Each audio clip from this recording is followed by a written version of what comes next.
Je suis allé dans un des quartiers les plus chics de Cotonou pour négocier l'achat d'une parcelle pour un client. Le propriétaire du bâtiment avait un âge très avancé et est fortement dans le besoin, mais il refusait de vendre malgré tout. Voici son raisonnement. Je ne peux pas vendre cette maison et aller vivre en location. Même si mes enfants n'hériteront pas de cette maison en raison de leur vilain comportement, je préfère la donner à une œuvre caritative après ma mort. Cela m'a énormément fait réfléchir.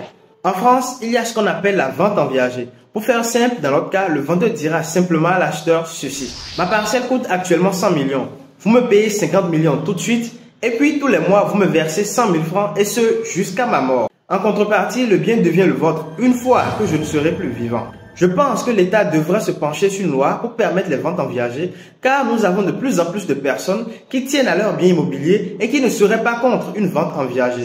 Le risque qu'il faut craindre pour cette vente, c'est que certains acheteurs sont prêts à manigancer votre départ de ce monde le plus tôt possible pour rentrer en possession du bien en question. Connaissant les Béninois, pensez-vous qu'un projet de loi sur la vente en viager serait-il la bienvenue? Votre avis nous intéresse dans les commentaires. Et voici une opportunité de parcelle très intéressante pour vous.